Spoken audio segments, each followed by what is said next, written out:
Hello everybody and welcome back to Kerbal Space Program, where I loaded it up and I noticed these guys hovering in here. I think this might be part of our CKAN problem, where we have the big physics kick out over here every time. We need to get these moved. So let's have Bill EVA, and we're just going to have him drop right on down here. This should be absolutely fine, because we need to grab these guys in here. So this is apparently connected to the entire thing. I'm going to grab the hydraulic cylinder and we'll see what that gives us. Yeah, let's just set it here. Now, unbreakable joints and no crash damage is currently on because the vehicle, or rather the base, exploded when I landed here, or rather when I loaded here without it. So let's just put this guy right down over here. Yeah, there's some slight crackening going on there for sure, but there's still one in there. See it? This guy right up here. So that's just the hydraulic cylinder. We're gonna have to clip the camera in, I think, to see what all is in here. Oh, it's just the hydraulic cylinder in here. Okay, I'm gonna detach that. And it's going to want to cracken a little bit, but okay. Hopefully that should help matters with the crackening. Hopefully. Let's go ahead and run a bit of time warp here and see what happens. Okay, that is still being strange, but let's see what happens here.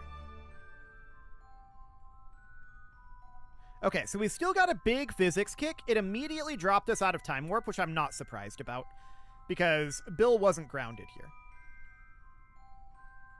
Okay, what do we got going on here? Well, this is still becoming increasingly awful as we warp here, as is this, and that's, you know, not necessarily ideal.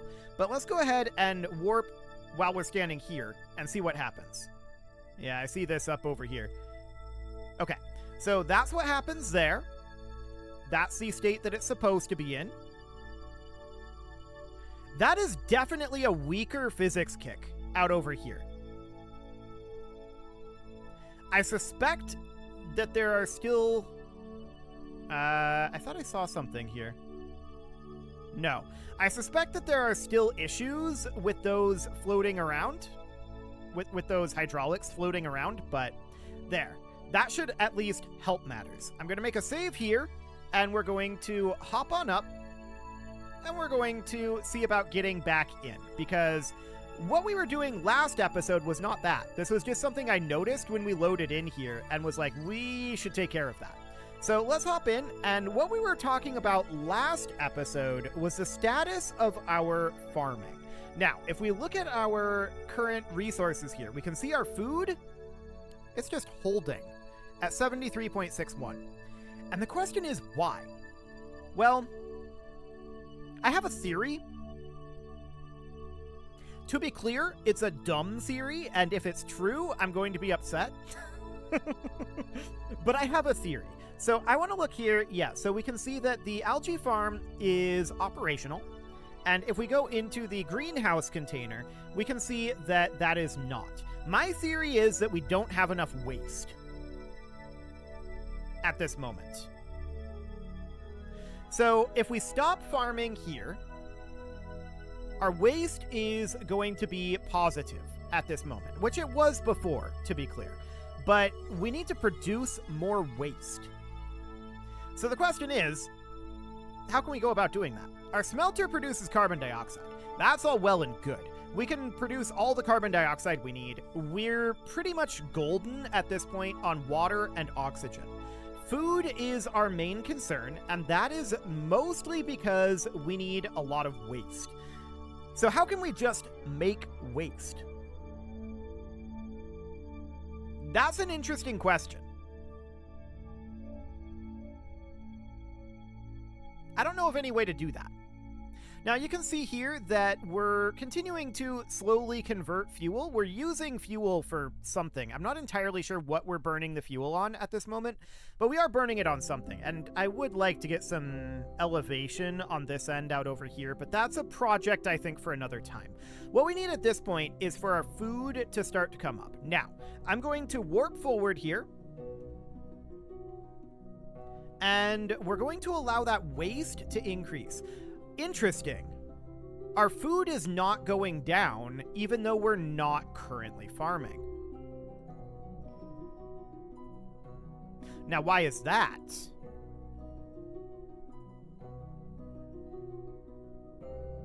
That is certainly not what I expected to see. Okay, let's come out of Time Warp here. And yeah, we get a physics kick. It's fine. One thing we could do is we could just go and detach all of these out over here. Actually, I kind of want to try that. Let's have Bill EVA. And he's going to drop on down, and he's going to head this direction. All we're going to do is we're going to detach as soon as he gets up. Anytime you want to get up, Bill, that would be great. Okay, all we're going to do is we're going to go through and we're going to detach all of these right here. And we'll see if that fixes that physics kick issue. Turn that RCS off, please. Okay, so now we'll just sprint on over here, and I want to attach, or rather detach, this cubic octagonal strut right here. Well, that's interesting. Is it because of this? No. How is this attached? Well, okay then. That's definitely how physics works.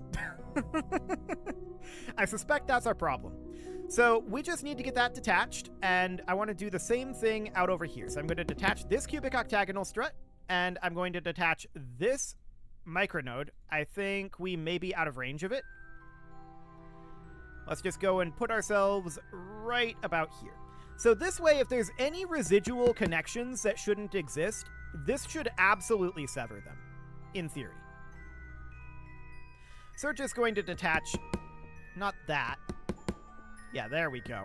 And then we'll detach this, and then we'll detach this, and then we'll detach this. So that should be all of that severed. Now that's absolutely going to create more junk. There's no doubt about that. And the camera is shaking in very awkward ways that I would really prefer it not do. I'm going to retract these radiators. We're not currently using this, and this is a lot of space here. And it might also crush Bill slightly. I'm sure he'll be fine. Okay. He managed to ooze his way on top of it. Man, that camera shaking is obnoxious. Okay. Let's come out over here and get these detached. Nice and quick. I'm hoping that this will fix a large section of our Kraken, and if that's the case, then we can do that all the way around. And we absolutely need to get this area cleaned up. This is just going to make it worse. But for the time being, we'll do that, and we'll do that. Apparently we're going over here now. Sure. This seems absolutely fine. We were overshooting it, but it's good now. So we'll just detach right about here. It was definitely holding it up. Did you see it settle when it detached here? Let's see if it happens again. No, not that. Okay, it didn't settle on this side. This was holding it up. Okay, I'm going to quick save here. And there we go. And now the question is, if we warp it forward, do we have that big physics kick from back here?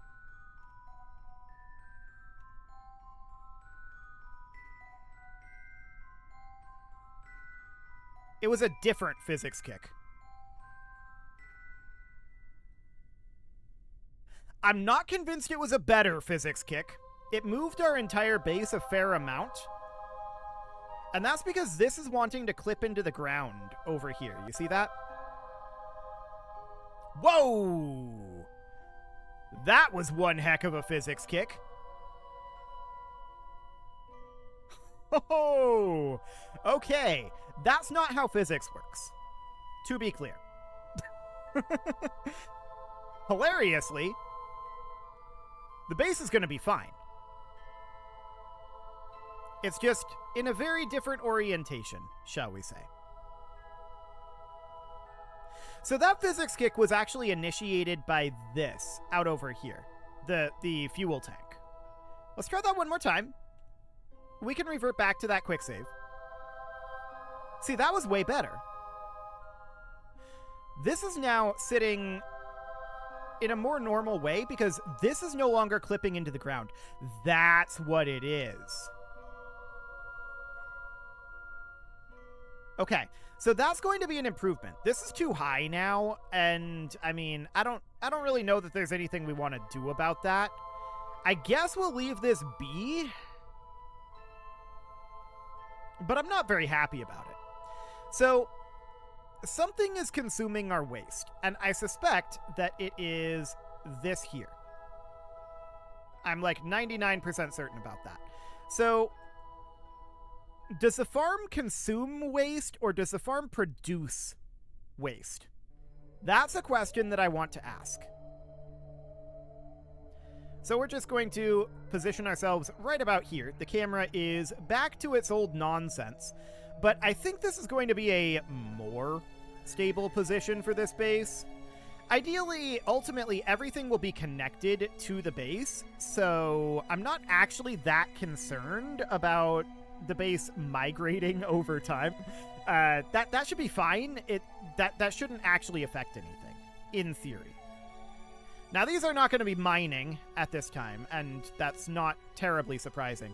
This is also, I think, a little bit up too high, but there's only so much we can do about it when the parts move around on us, right? So this whole base, and in fact, base building in general in KSP is just kind of an exercise in fighting the Kraken.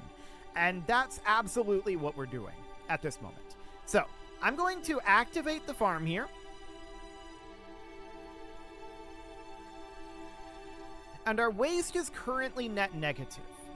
The weird thing is we don't appear to be eating food, because we can turn off the food production. I'm even going to turn off the algae production. So no food, no fertilizer coming in here. And let's work forward. Yeah, this might create some problems. But as you can see, our waste is actually holding at 0. Okay, now we've got a tiny, tiny amount of waste built up. Okay, now our food is actually going down. We just weren't actually warping far enough. Noted. That is a much better physics Kraken. This location that we've lucked into here appears to be much better. So we'll keep that in mind for sure. And I do want to do stuff with this out over here. I think detaching these is probably smart, but we know that we've already detached all of the pistons out over here, so that's fine. I'd like to get this a little elevated, but we've got a problem with that. We'll see how we want to do it. We might just put up one of these once we can actually build things here. That might be the way that this ends up going. So at this point, our food is net negative, and let's start farming now that we built up a tiny, tiny amount of waste. So we can see that we are using fertilizer now. But our food usage did not flip positive, which is odd because it should have. Our food usage was positive previously with these two guys here. We know that for a fact. So my question is, what's going on with this farmhouse? We know that, I think it produces waste.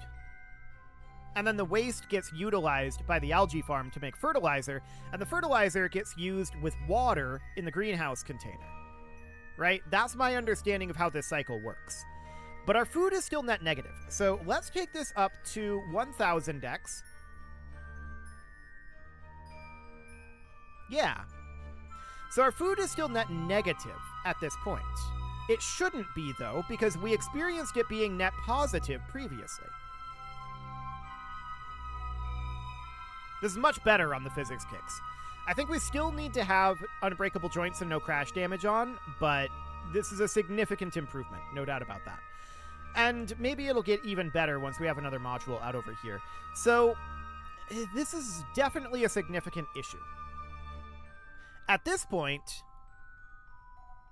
the greenhouse doesn't appear to be actually producing anything. It's consuming fertilizer, but it's not altering our amount of food consumption. So let's head back to the Space Center real quick here. I want to check to see what the tooltip on it says. Are we missing something important? we should need oxygen, we should need water, and we should need fertilizer, I believe, in order for this. No, it makes oxygen. We should need carbon dioxide, and we have carbon dioxide. Lots of carbon dioxide. So is our issue that we have our carbon scrubbers operational?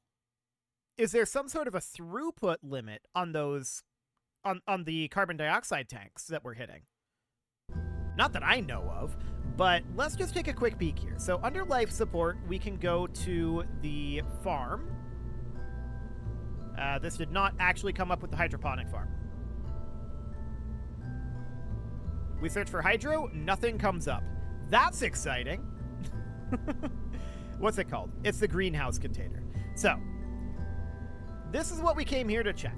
So it inputs electric charge, fertilizer, water, and carbon dioxide. It outputs oxygen and food. Yeah, 0.37 per day. So, let's run a quick experiment. We need to load back in, and what I'm going to do is I'm going to get both Jeb and Bill out. And then we're going to switch to the base, which is going to be awkward because we're going to have a large amount of debris around. We know, that's fine. We'll get it all cleaned up eventually, I hope. We do need to get our smelter module over, by the way. Our smelter module is on the way. Where is it as of right now? Let's see. It is 1 year and 84 days away from its maneuver node. So we've absolutely got some time there. Now, all of these are debris. Duna base is the actual base for us here. So let's load that in. And what I want to do is I want to get Jeb and Bill out.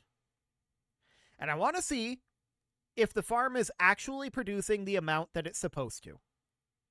Because it doesn't seem like it is. We know we were slightly positive with them eating out of it previously. It was able to sustain both of them. Barely, to be sure. Did one of them become a glutton? I don't know. But it doesn't appear to actually be changing our amount of food. So we might have a serious issue here. So let's have Bill EVA, and he's just going to let go. And then we're going to swap over to the base again. And we're going to have Jeb EVA as soon as the game lets us. And then we're going to swap back to the base. Okay, so here we are at the base. And we can see that our electric charge is positive. Our food is negative at this time. So it is producing.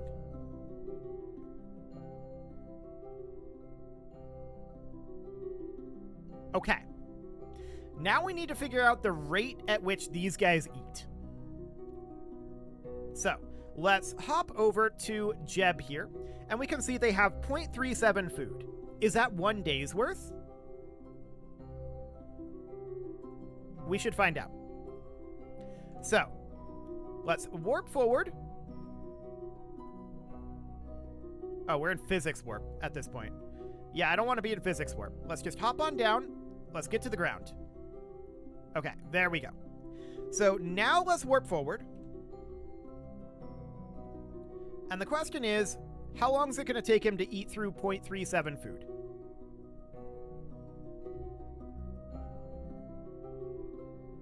He's apparently going to run out of electric charge first, I think. Well, actually, no. I think that's going to be all at about the same time. I think he has the same amount of time for all of it. Now, we can revert this back or whatever. This is mostly a simulation here. We don't have to run it all the way out, right? We can just see. So this is, at this point, 2, 3, 4. That's 5. Yeah, so I think this is exactly 1 day's worth that is stored here. So what that means is that this was never supposed to be able to support the two of them.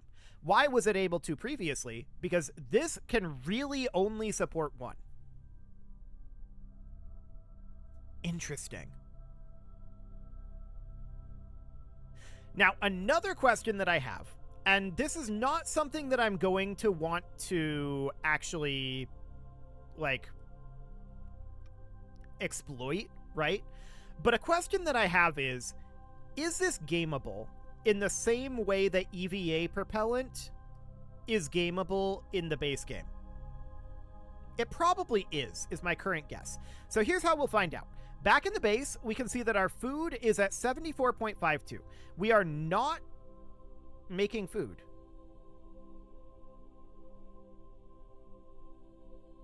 That's interesting. Why is our food not increasing at this time? Does it have to be manned? That would be very interesting if it had to be manned. Regardless, our amount of food is 74.52. So now what we need to do is we need to have Jeb get back in.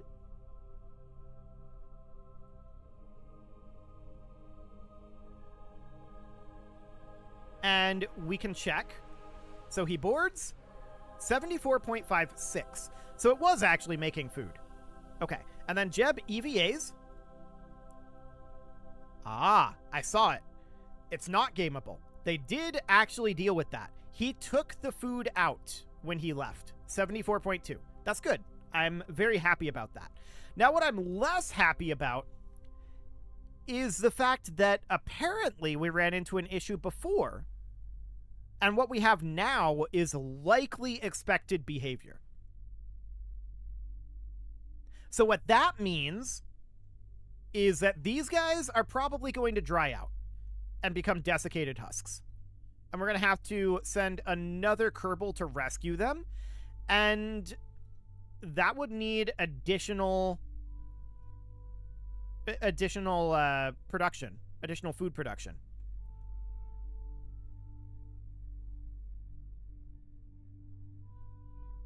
So this is very, very slightly negative on the food at this point. Well, my understanding on it is that this produces enough for one Kerbal, based on the experimentation that we did here. So if that's the case, I'm going to make a quick save here, and we're committing to being over here now instead of over here, because the physics seems to like this location better. Fair enough. We're going to hop over to the Space Center. And the question is, do we want to send a farm module? This would need to be separate from our existing life support module, and we probably want to change up how we're doing those. It's clearly problematic, but honestly, I think it's probably fine-ish. I know that the greenhouse had a very strange attachment point, right? So let's check what the greenhouse container looks like here. It was an incredibly strange attachment point. And I'm wondering if we can have better greenhouses. So, greenhouse. That's not coming up with anything. Okay, that's exciting. Nope. Okay. We're just going to go into life support here, and this was called the greenhouse container. Yeah. So, why is that not coming up when I search greenhouse? Weird. That's kind of wild. Anyway, we can go through the life support here and try to find one. So that's... I'm looking to see if there's a larger one. So these are containers here. That's the greenhouse. That's a life support container. Okay, so this is the K&K planetary greenhouse at this point. So it does have 2 seats, and it would produce, with 2 Kerbals, it produces at full efficiency. And it outputs 0.37 food per hour. Whereas this produces 0.37 per day. Okay, so this is 6 times more food. Because keep in mind, a day in Kerbal Space Program is 6 hours. So this produces 6 times the food, and that means that this produces enough to feed 6 Kerbals and requires 2 Kerbals to work it. This one does not require Kerbals to work it, but it does only feed 1 Kerbal. So, The attachment points on this are much, much more reasonable. No doubt about that. As you can see with the greenhouse container, the attachment point, the only attachment point on it, is really, really strange. But we could do something like this, and this would now feed 7 Kerbals. And if we were to duplicate this, which apparently it won't let us duplicate this for whatever reason, but if we were to duplicate this and run it like that, that now feeds like this. That now feeds 14 Kerbals. And is roughly the size of one of our other modules. So that's very interesting. Let's load up our current base plan. So that is the Duna colony right here. This is our current base plan. We've not fully constructed it yet, and obviously it's got some issues. But at this point, I want to make a docking port here, do something like this, and then we're going to do the K&K planetary greenhouse. Food production is clearly incredibly important if we want to have this continue to grow, right? So we can put that in there, and then I do want to put the greenhouse containers up on top. I feel like that is a useful thing to do for sure. So we're going to do that. Each of those can feed 1 Kerbal, but power usage is probably going to be a continuing concern. So we may want to remove the recycling bin over here. We've already got one out over here. That's fine for now. We can do something like that and then grab our power module here, and that is going to go in like that, and we'll have a secondary power module here. Now, this is not going to necessarily have full coverage. It's going to be blocked by these solar panels. It's not going to be 100% efficient, but that's understood. We can bring it in something like this, and that's going to make our center of mass over here interesting to work with.